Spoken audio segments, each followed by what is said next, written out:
Good afternoon. My name is Errol Davis. I have the honor, the privilege, and quite frankly, sometimes the dubious distinction of being the president and chairman of the board of the African American Heritage House.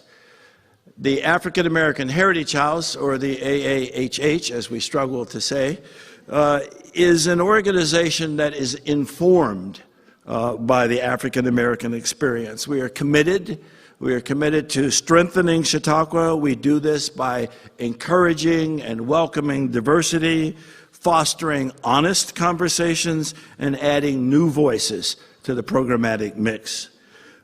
We are proud to bring quality programming with unique perspectives to the Chautauqua institution. We are entirely supported by contributions. Our website is AAHeritageHouse, AAHeritageHouse.org. I encourage you to go out and visit.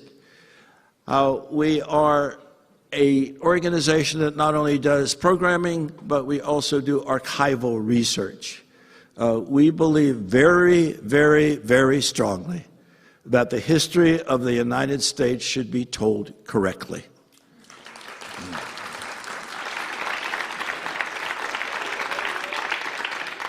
And from our perspective, it is not a political reason. The reason is that if you don't tell history correctly, you will get an incorrect understanding of people. If you have an incorrect understanding of people, you will have difficulty having a meaningful relationship with them. These are difficult times these days. We always talk about one group against another, but I do want to mention a group that's not mentioned often enough. The African American Heritage House acknowledges that we exist here in this wonderful, this beautiful place on land that indigenous people have inhabited for more than 13,000 years.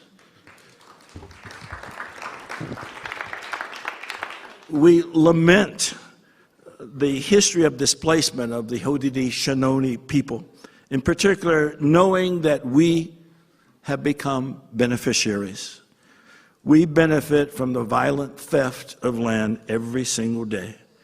So to honor the sovereignty of the Six Nations, the Mohawk, the Cayuga, the Onondaga, the Oneida, the Seneca, and the Tuscarora, and the land where we are situated, we must prioritize the mission of indigenous sovereignty and decolonization.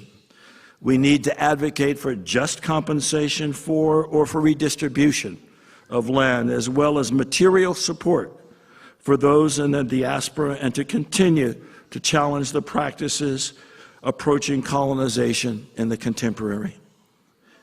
This week's theme on friendship is certainly a timely one, given the divisive nature of human relations in the United States today.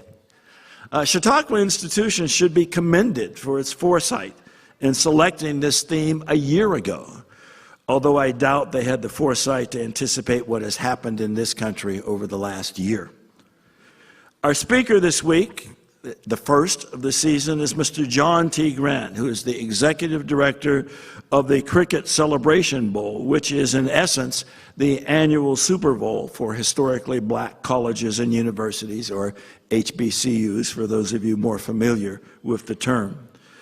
We do have a week on games, you'll note, and Mr. Grant could probably fit in that week, but he's not here because of his position. He is here not because of what he is doing today, but for what he has created that so wonderfully fits the theme of this week, on friendship. John is the co-founder of the Atlanta Friendship Initiative, an initiative expressly designed to build relationships across differences, whether those differences are racial, whether they're cultural, whether they're sexual. It's an initiative that stresses true friendship and an exploration of commonalities, as well as an exploration of differences.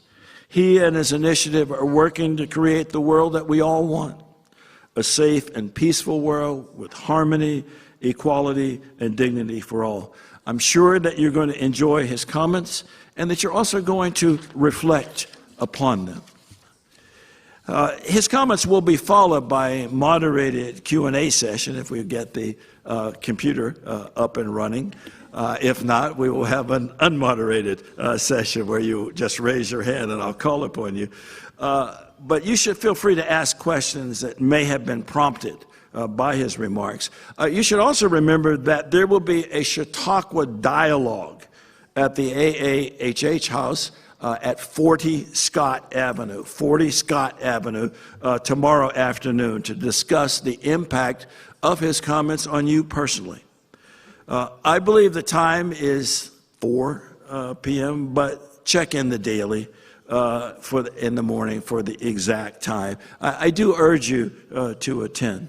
So, without further comment, the African American Heritage House is pleased and delighted to present Mr. John T. Grant.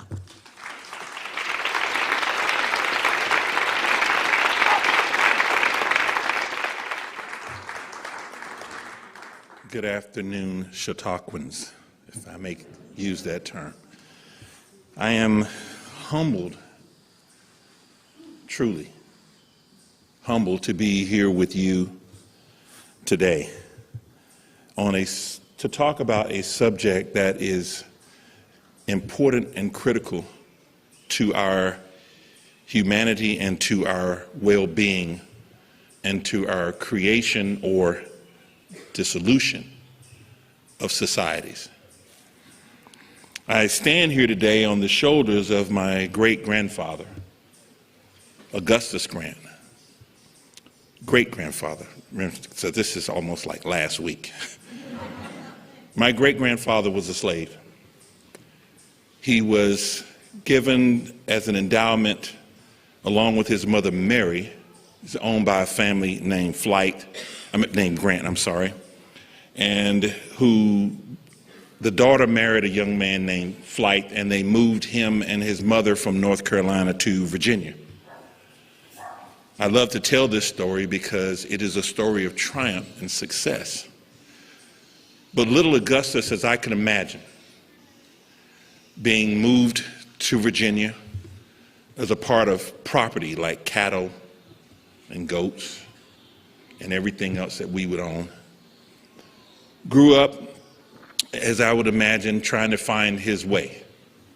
But somewhere along the way, as history tells us, he purchased his freedom for $50, moved himself back to North Carolina, changed his name back to Grant, and began to acquire land. He amassed quite a bit of land, actually, and became a significant farmer in the area. But he also owned a lumber factory, a brick factory, a grocery store. He was the first farmer in the area to own a mechanized peanut picker, which you would attach horses or mules to it, and they would walk around in a circle. You put the vines in the top, and it would separate the peanut from the vine. My great-grandfather built a school because kids had to walk so far to go to school. He built a school and paid for the teachers out of his own pocket. He lived to be 103 years old. And I stand here because of him. Imagining what he had to endure in his time, but he endured it, I believe, with courage and grace, just as we must endure today with courage and grace. So today I stand before you to talk about something that is fundamental to our lives, something that is the essence of our existence: friendships. I want to start with an excerpt from a poem from Rudyard Kipling entitled "The Law of the Jungle." Now, this is the law of the jungle, as old and as true as the sky, and the wolf that shall keep it may prosper, but the wolf that shall break it must die.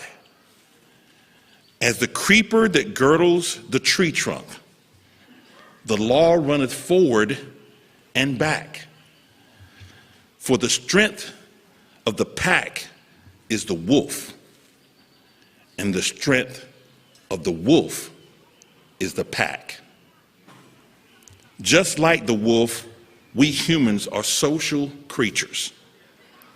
We thrive on social interaction, and friendships are the cornerstone of that interaction. From the time we are born, we seek out connections with others. As we grow older, we develop relationship with family and peers and colleagues. But it is the friendships that we choose, that we cultivate, that we cherish, and that we often rely on. Friendships are essential to our well-being.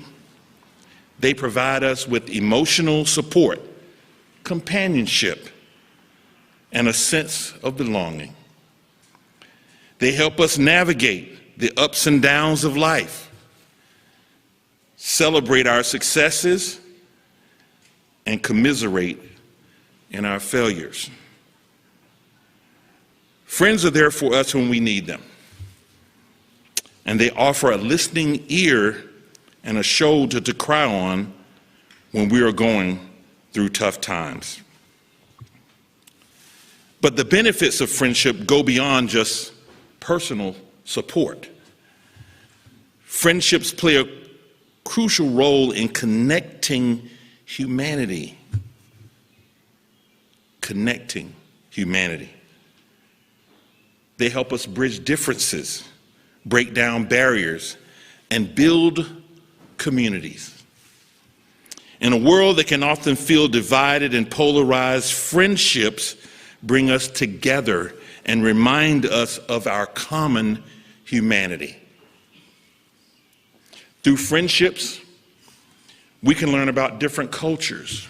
Through friendships, traditions, and perspectives, we learn to appreciate the diversity of our world and to understand the challenges that others face. We learn to be more empathetic, compassionate, and tolerant of others. Moreover, friendships help us to be more open-minded and accepting of others. When we have friends from different backgrounds, we're more likely to challenge our assumptions and our biases. We're more likely to embrace new ideas, challenge old ways of thinking, and broaden our horizons. Friendships have a significant impact on race relations. Here are some facts that support this statement. A study by the Public Religion Research Institute found that people who have more diverse friendship circles are more likely to have positive views about people from different racial and ethnic groups. A report by the National Academies of Science, Engineering, and Medicine found that friendships between people of different races can reduce prejudice and improve attitudes towards people from different racial and ethnic backgrounds.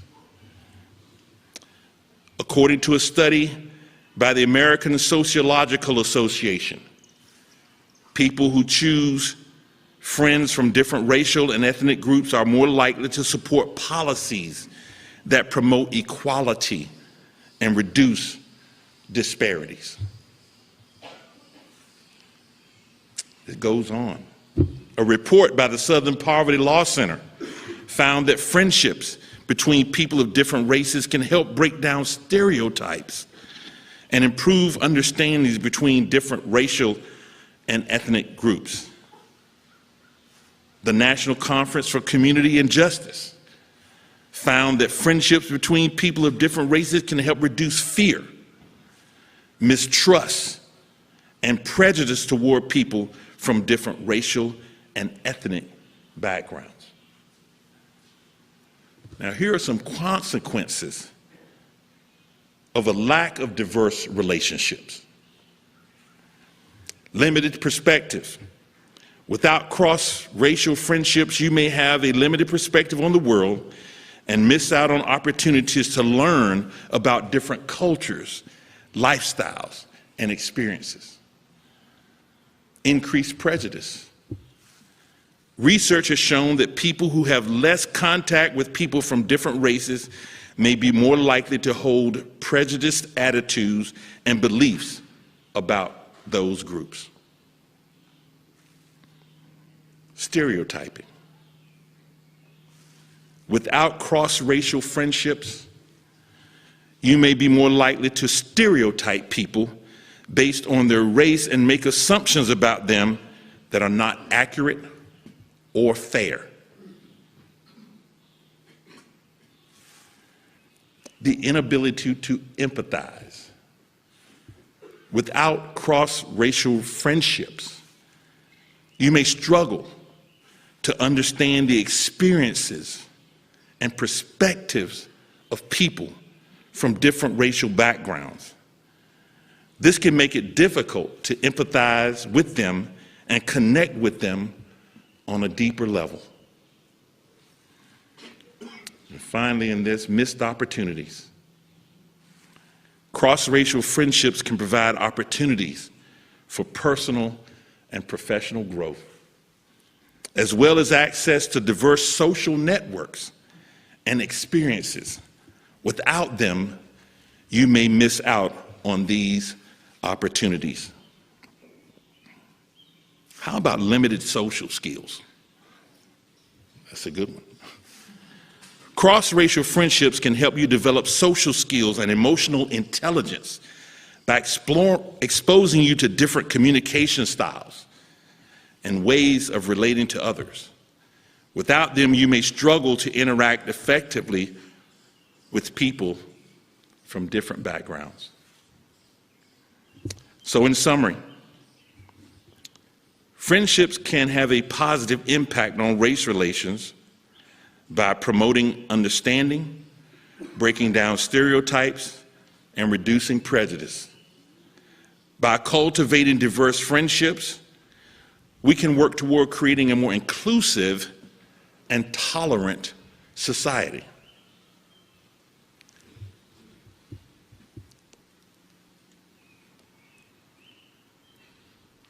You know how many different stars there are in the sky? How many different galaxies there are in the sky? That when we look up at night, no two stars are the same, and no two galaxies are the same. And yet, it makes it difficult without friendships to understand that no two people are the same.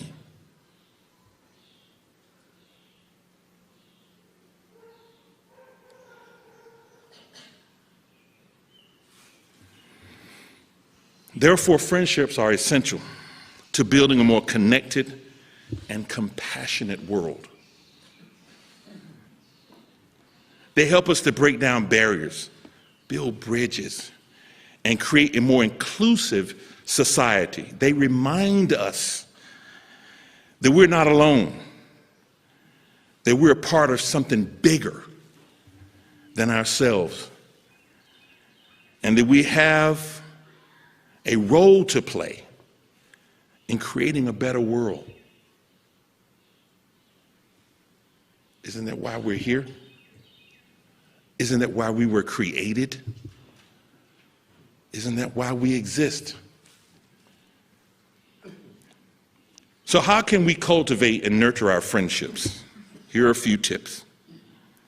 First, be intentional with your friendships.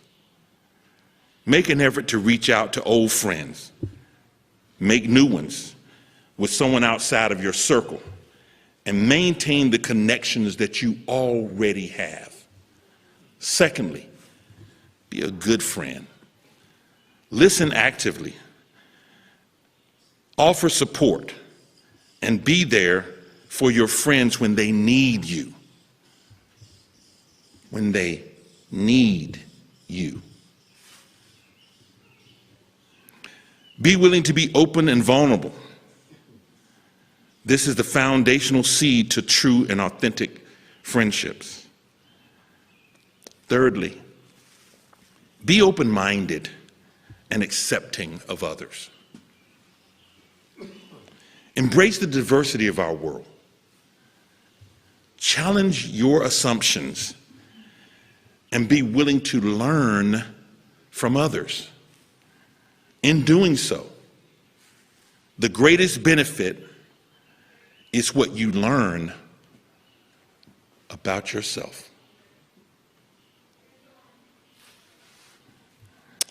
In 2016, the Atlanta Business Chronicle, the city's leading business news outlet, had this headline: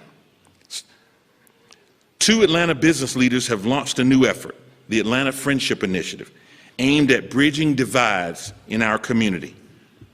The idea is for 2 people of different races or ethnic backgrounds to agree to become friends, to pledge to see each other once a quarter and bring their families together at least once a year in fellowship.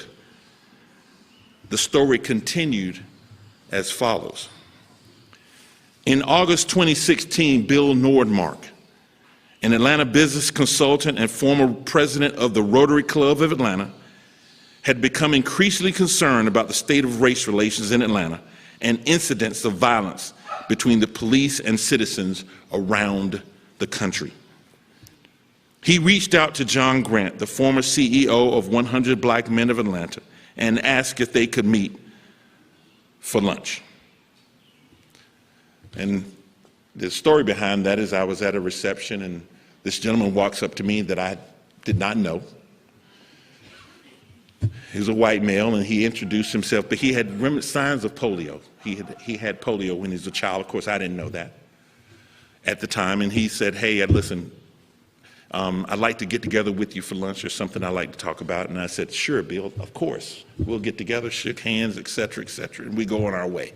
Of course, that didn't happen, the lunch, of course. And I saw Bill again at another event, and he approached me, and I remembered him. Hi, John, it's Bill, how's it going? You know, I really want to have lunch with you, something important to talk about. Sure, Bill, you know, we're going to make the time. And we're going to do that. When you're coming home, son, I don't know when, but we'll get together then. It was one of those. And so we didn't have lunch. But you see, when something is bigger than you, God makes sure it happens. I went to a change of leadership at Dobbins Air Force Base in Atlanta. My friend was the commanding general, and she was being moved on to another assignment. And as I walked into the building, guess who I saw? Bill Nordmark. We ended up sitting next to each other, he and his wife, and we had the most wonderful conversation, and we agreed to meet for breakfast. And at that breakfast, Bill tells me this story. He told me this story about being at a Rotary meeting and hearing the CEO of the Georgia Pacific Company, which many of us hopefully would know about. If there's this wood around, Georgia Pacific probably has something to do with it. But he talked about this speech that Pete Carell gave. And he talked about in this speech, after Pete had just led an effort, along with some other leaders and executives in the city, to save our public hospital, which was Grady Hospital was on the brink. And he did a wonderful job of rallying people, rallying support, rallying the investment for upgrades to save the hospital. But in the process, he came away saying, because Grady Hospital serves the indigent, the poor, the least of. And he said out of this experience, he believed that race relations were worse than they had been.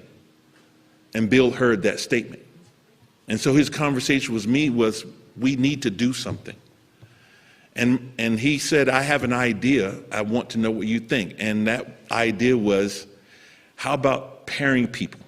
We can go to leaders across our city and ask them to connect with each other to foster the things that I mentioned earlier: better understanding, compassion. The idea that they were setting policy and leading in building our community meant that they should have a better understanding of those who were struggling in the community. In that conversation, you know, I told Bill, I said, Bill, I'm in. And he said, well, wait a minute, John, before you say you're in, do you sure you want to go home and think about this? Because there are going to probably be some people that aren't really pleased at what we're trying to do here, but do you want to think about it? I'm like, no, Bill, I think this is a good idea. I'm in. And you sure, John? You can go home and think about it. And I looked at Bill and I said, Bill, what is it about I'm in that you don't understand? I'm in. So we set out on a mission to get others to join the cause. Within a few months, we were able to foster a total of 47 pairs of friends. That means there were 94 Metro Atlanta leaders, black, white, male, female, Islamic, Jewish, Christian, that were proactively reaching out to people different from themselves. I told Nordmark I felt God's hand in the establishment of the Atlanta Friendship Initiative, and I did. And I do today. I was familiar with how the now defunct Atlanta Action Forum, which was an organization that preceded that, had played a similar role among the city's black and white business leaders during the 60s and 70s and 80s, and this was during the crucial era of the civil rights movement. When other cities around the country burned, Atlanta did not.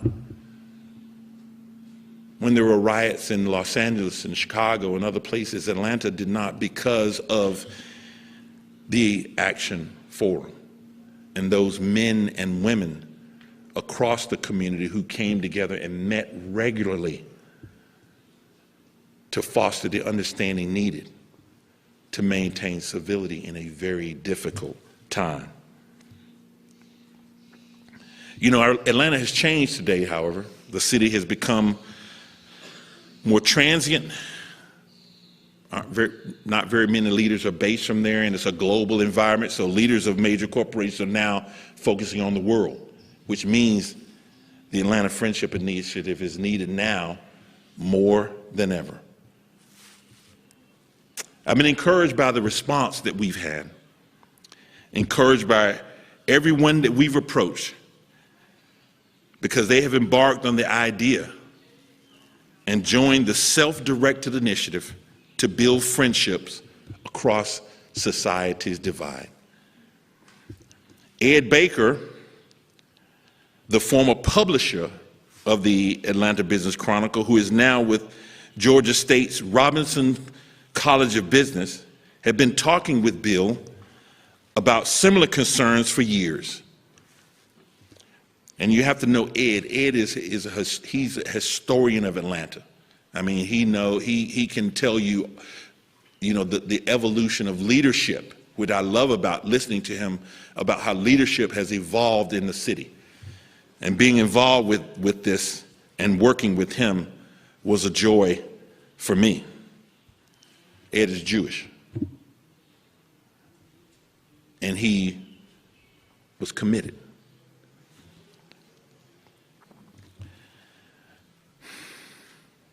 You know, not only had he committed himself, but he also committed the Robinson College of Business to provide administrative support for the work that we were trying to do.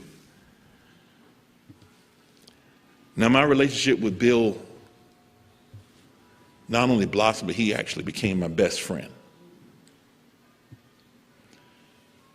He's not here today because in August of 2018, he and I were speaking at one of our local Rotary meetings, and you have to know Bill. Bill, when I met him, every day he was like an IBMer. He always had a dark blue suit, white shirt, and he had a red or yellow or blue tie. Every day I saw Bill, that's the way he was dressed. And one day I said to him, I said, man, do you have any other clothes in your closet? We would meet for breakfast every Thursday. And sometimes, you know, it would last for hours. But every Thursday we would meet for breakfast. And it evolved into we began calling each other every day just to check in. How are you doing? You know, I learned a lot from Bill. He talked to me about his struggles as a child with polio, being segregated and kept away from people for something that, you know, he was just a child and not really understanding, but the ridicule that he endured by having polio. And I shared with him the same stories that I had. Being selected in the 6th grade to integrate schools,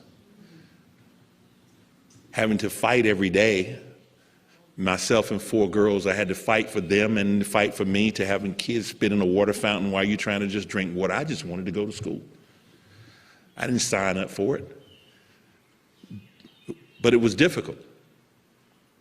I got suspended. I told the reception yesterday that I can't tell you how many times for stuff that I wasn't doing, but his principal suspended me. But I had a father who, when I went home and said they suspended me, he would put me in his pickup truck, and the next day we went back, and he would tell me to stay in the truck, and he would go in and have a meeting with the principal. My son is going to school. And every day I never missed a day. Later on I learned he could do that because he and the principal were friends. Mr. Johnson, his name was Robert. He probably told him, Robert, now my son's going to school. This is what I would imagine. Now, I don't care what you say, you know what's going on here, but my son is going to school. So I never missed a day because of that friendship that they had.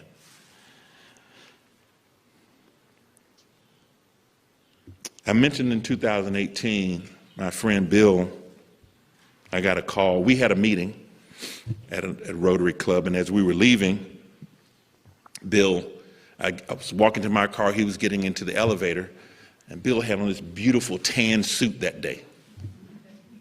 He was dressed different. And he said, I was walking away and I heard him call my name, and he said, John. I looked around and he stepped out of the elevator and said, I really look good today, don't I? And he did. And that was the last time we spoke. I got a call early the next morning from his wife, Vicki. Bill had a brain aneurysm, and he never recovered.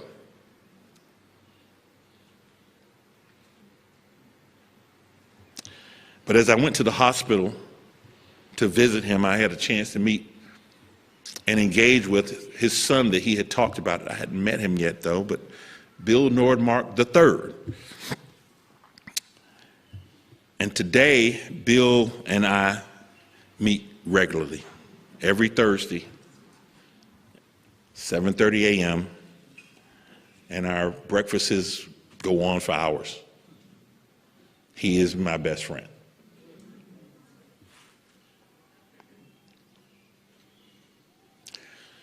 So I stand here today also on the shoulders of Bill Nordmark, a man who wanted to do something. And he didn't just talk about it, he did it. So wherever you are out there, Bill, know that I'm still thinking of you. So in conclusion, and forgive me, friendships are essential to our well-being and to connecting humanity.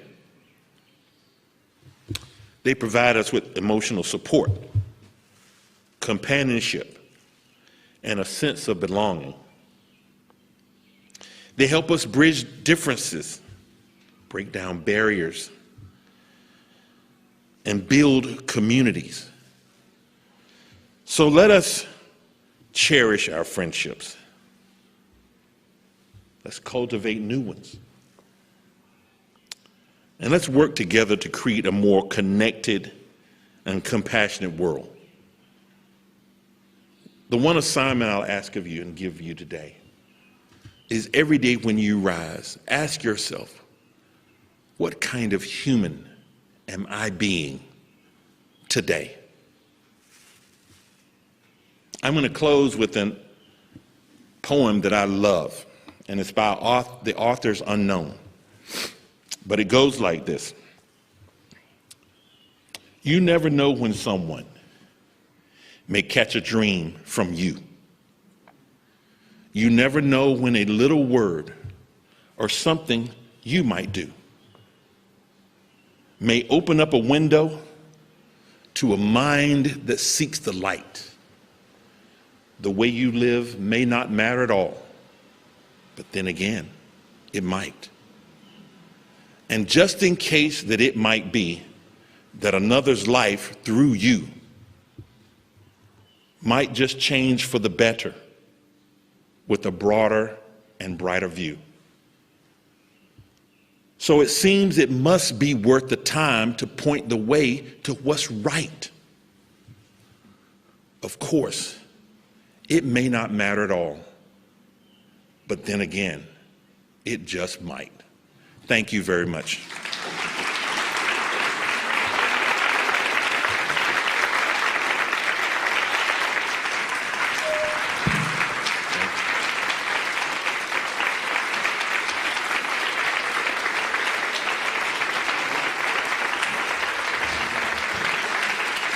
Thank you very much, Sean. We're going to attempt to have some moderated Q&A here. I'm not sure people have submitted. You need to help me here. I'll throw out a question while I'm figuring out how to work this. And that is, one, give me a sense of how many pairs are involved today, and two, has this moved to other cities? Today we have over 860 pairs, and the answer is yes. The reason that I'm here with you today is because of a member of the Atlanta Friendship Initiative who also serves on the board of the African American House, Dr. Robert Franklin.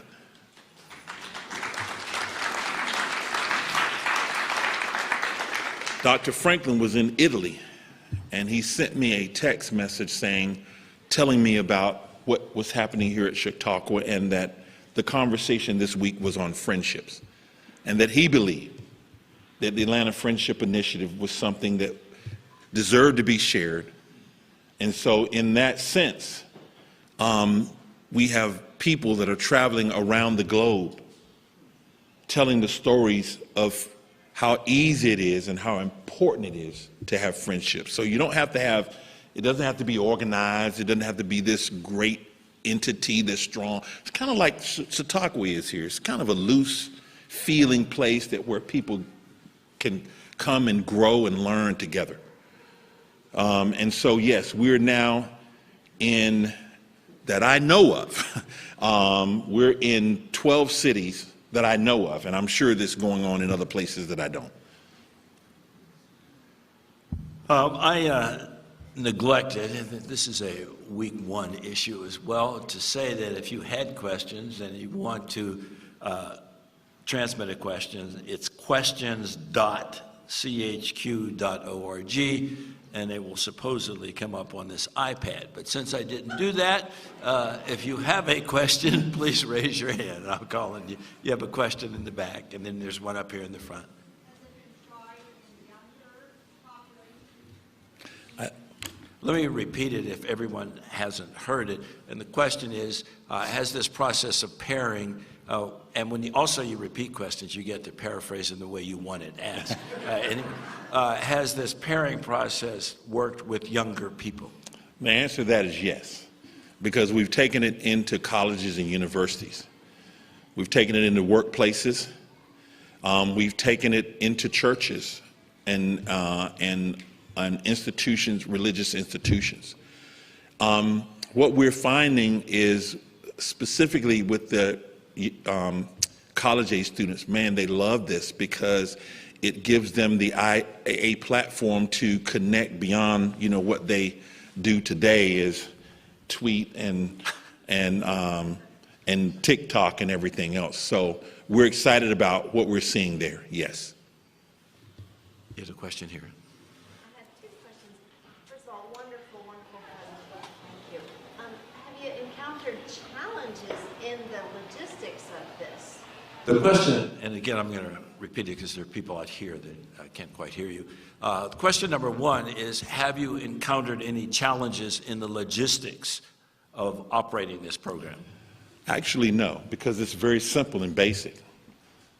You take one person, introduce them to the next person, and say, we'd like for you to become friends. And both of you are interested in having a relationship, and then you go off and do the work.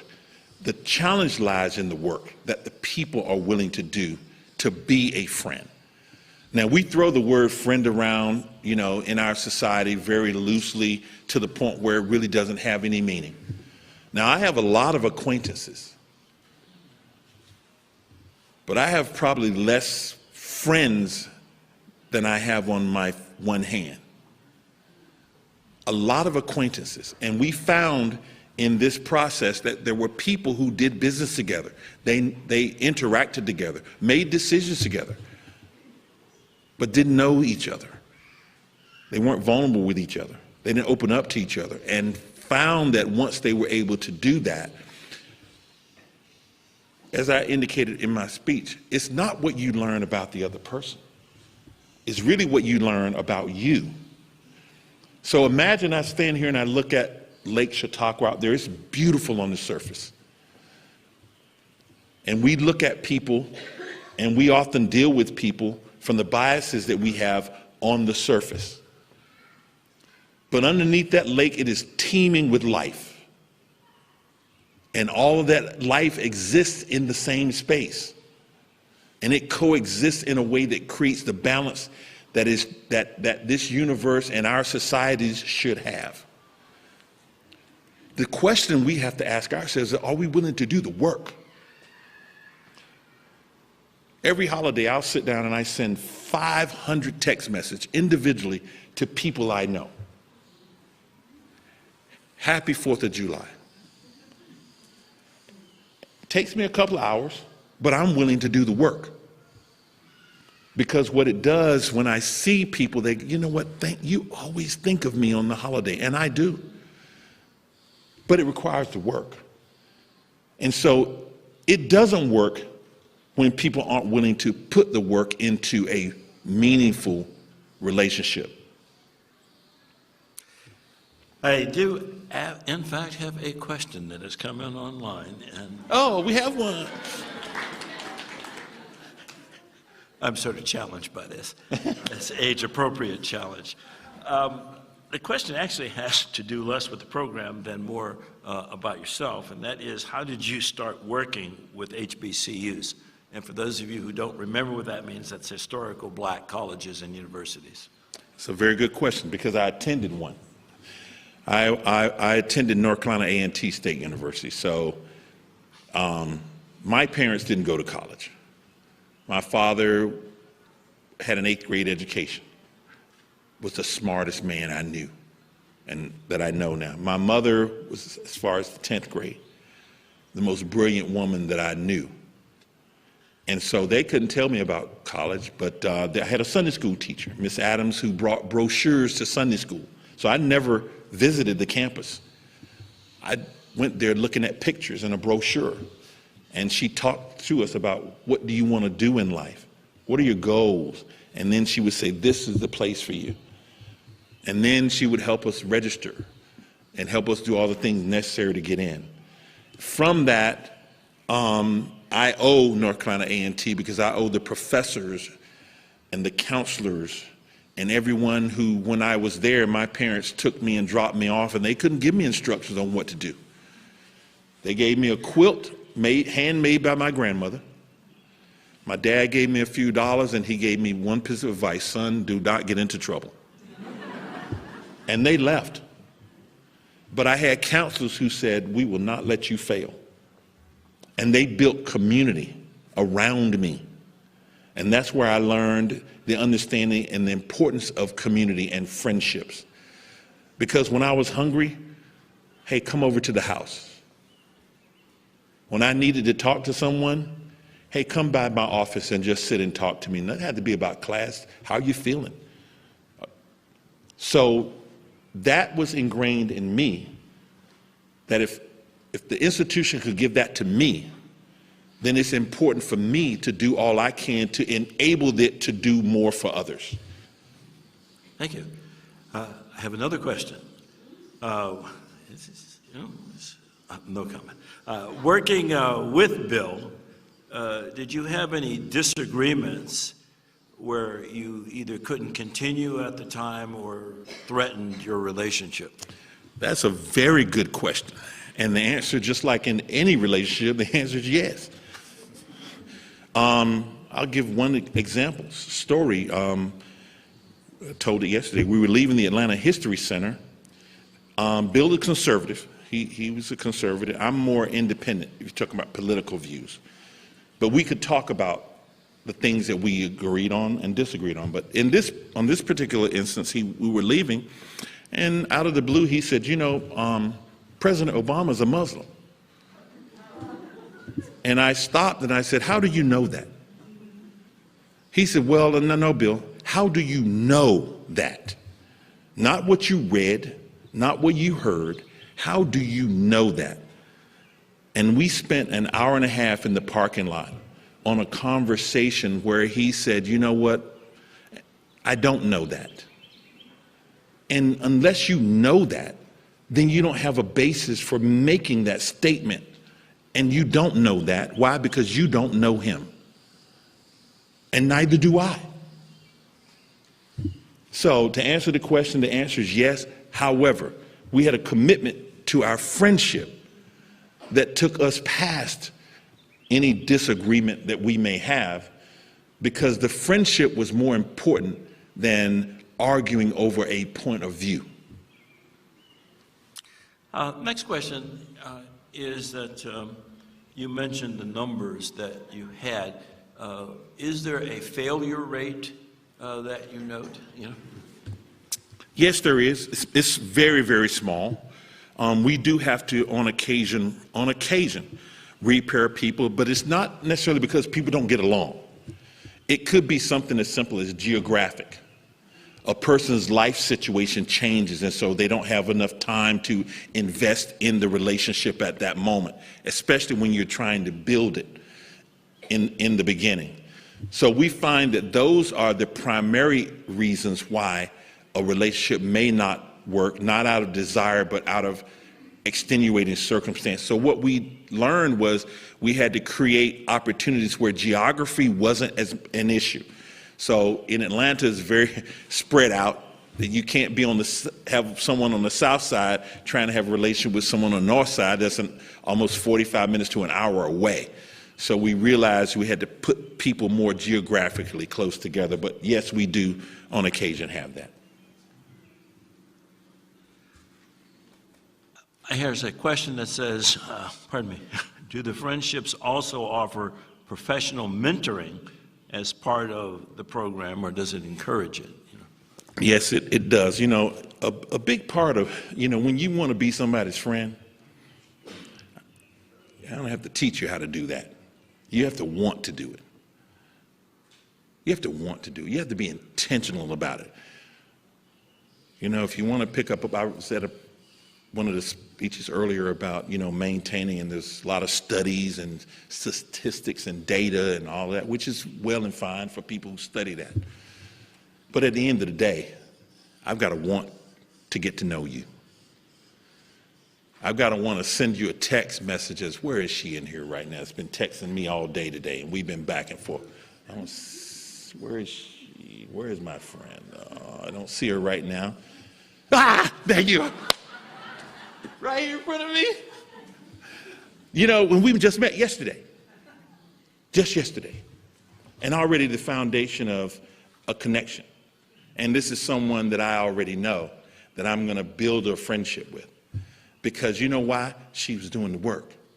We didn't just meet, but she sent me a text, hey, is this where I'm going to be today, where you're going to be, et cetera, et cetera. Let's make sure we connect. And I love it. I have a question here about the power of the program, and it came in a much more friendly manner to me on paper.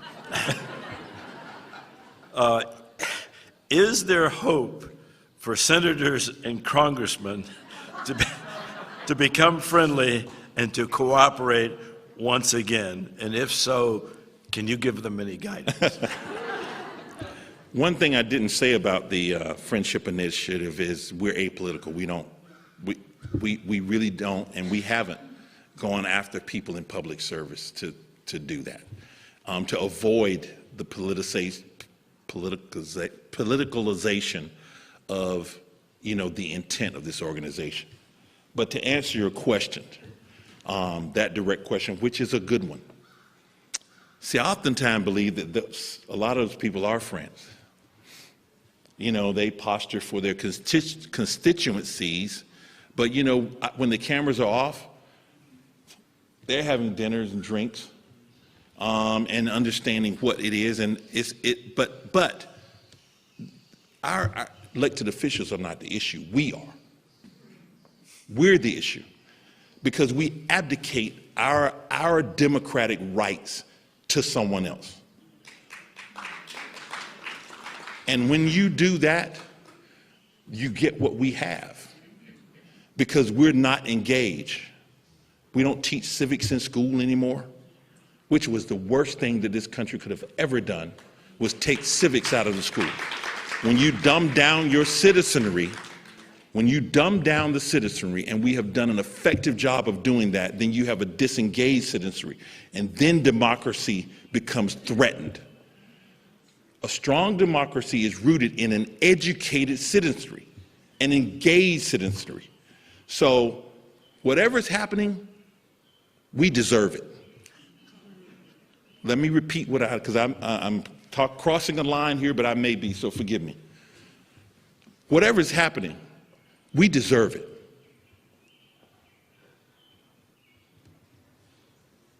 We're getting what we deserve by not being involved, not being engaged, not being from the local level, in your local city council elections, your local district attorney elections, your state representative elections. And if you believe that you can elect people to go to Washington to save you, you are absolutely mistaken. They have one job, and that's to save themselves. And it has nothing to do with us as citizens. Now, this is a political speech one side or the other. Let me say this. I want to be clear on that. I'm talking about our role as citizens in our country in owning our democracy. In owning our democracy. Thank you. Forgive me for that, but you kind of struck a nerve there. It's all right. Here's a very interesting question. It sounds like the program started with business leaders. Do you have pairs in diverse economic situations? Basically, has it grown beyond business leaders? Very good question, and yes, it has. Because that was an intentional part of our challenge, and for us, is to make sure that you start with people who have influence. But then we also make sure, that's why we took it into churches. That's why we took it into businesses. And that's why we took it into schools. Because at what I'll call the grassroots level, that's where you impact change in community. That's where you have to own the fact that relationships matter everywhere. In a lot of the communities where I'm from, young people use the term ride or die. I know what that means. That means this is my ride or die person. That's my friend. And I get it. I remember a presidential debate where one of the candidates stood up and said something to the effect that there were three things and got stuck on number three, he couldn't remember it. And so I say that in front of this question, which is, what 12 cities is the initiative in? Or if you can't remember all 12, could you at least throw out a few? Because there is a question that says, if I wanted to be paired, what is the process? And so at least we can say they're in a couple, whatever number you name there. I know we're in Charlotte. I know we're in Raleigh. We're in Chicago, and I'm going to start going from there. I have to look at our list, so let me stop there before I make a mistake. Well, that's at least 3. Yes. It's better than a couple presidential candidates did. Okay. There's a question about your Rotary Club, and has your club played a role in the development of the Friendship Initiative? Absolutely. The Atlanta Rotary, because when we started this, we looked inside of the Atlanta Rotary. Then we went around the city and spoke to various and numerous Rotary clubs. As I mentioned to you earlier, the last time I spoke with Bill, we were leaving a presentation that we would always make together with the West End Rotary, which you would be familiar with, the West End in Atlanta. So the Rotary clubs have embraced the concept within each of their organizations. Okay. Here's a question. I think it's a very good question. If I'm a individual and want to participate in something like this, how do you reach out to potential participants? Do you pair people with like interests? What is the criteria for pairing people? So you go to the website Atlanta Friendship Initiative, and there's just a very short little profile that you complete.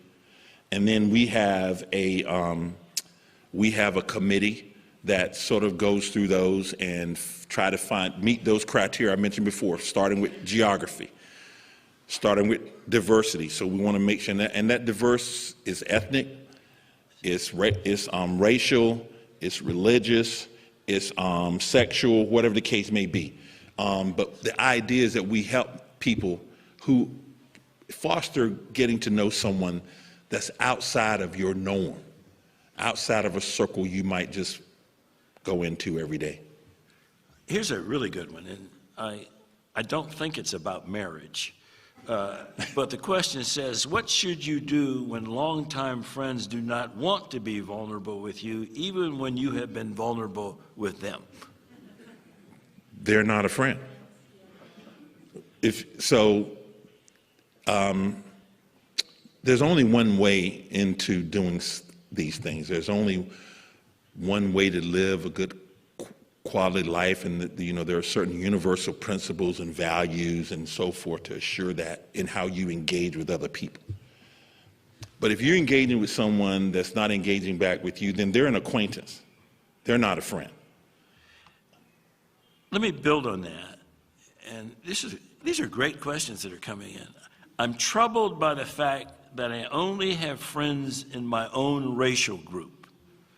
I want to expand my horizons, but I want to avoid people feeling like I'm engaging with them to be my token friend. Suggestions for how to cross racial lines gracefully. Stop. Great question. Yeah? Stop thinking about it as someone being your token friend, because the first issue right there is you. That's the very first point. The first issue is you're having preconceived notions about what someone would believe, and you haven't even talked to them yet. So the idea is, like I said before, what I got out of my friendship with Bill had very little to do with him, but it had a whole lot to do with me. Because every time I was vulnerable and I had the conversation with him, I could hear myself talking out loud. Bill helped me understand that because of my early experiences in integrating school, I had unconscious biases.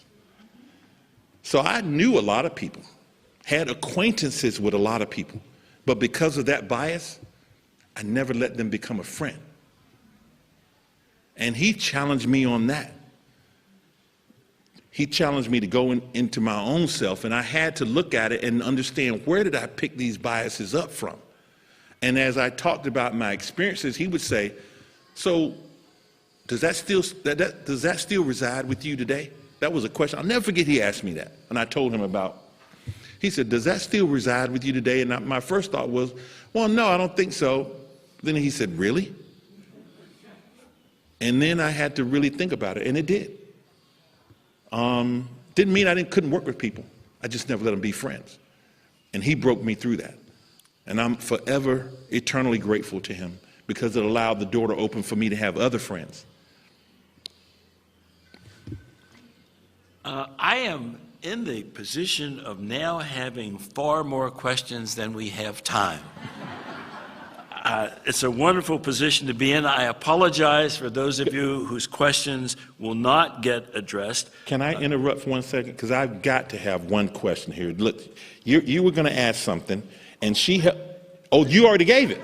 Oh, good. Did it get asked? Yes, I thought she was going to say I use it. That's okay.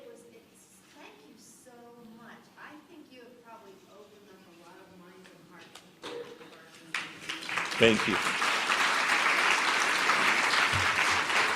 Let me end on this question, which is, after COVID, when children were isolated for long periods, will they suffer a long-term friend deficit?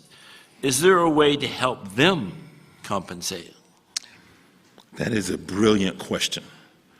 And it's a question that doesn't just apply to children. It's a question that applies to adults as well. You know, COVID did a lot of things. Not only did it require that we withdraw from each other for our own safety and for the safety in communities, but it also took away something that is essential to us as humanity, and that's the ability to connect, to reach out and touch someone, to give somebody a hug, or to be hugged. I believe that this way, the way through friendship, is really the only way if we're ever going to build a community.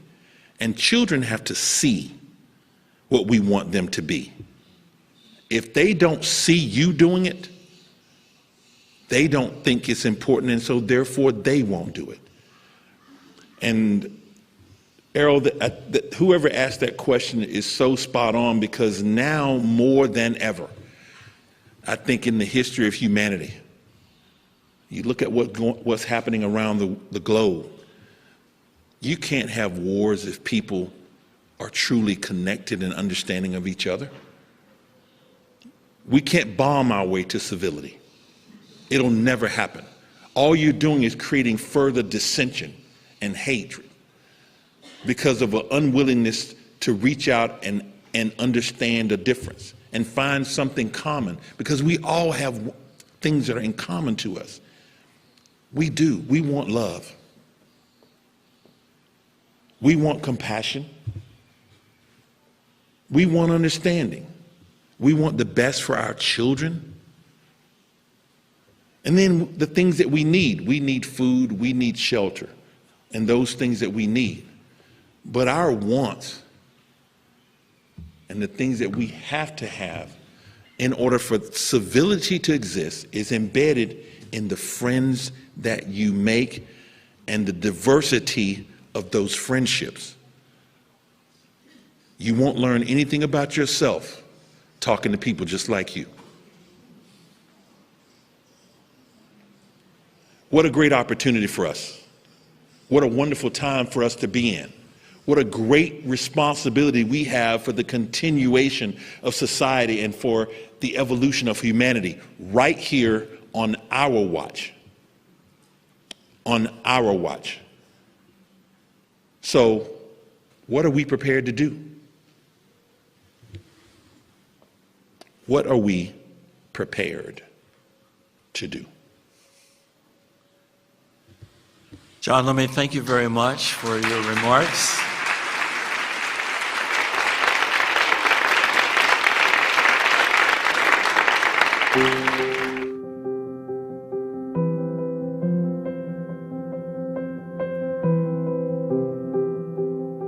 CHQ Assembly is made possible through the collaboration and innovation of Chautauqua Institution's full-time and part-time staff, seasonal staff, and many volunteers, as well as participants like you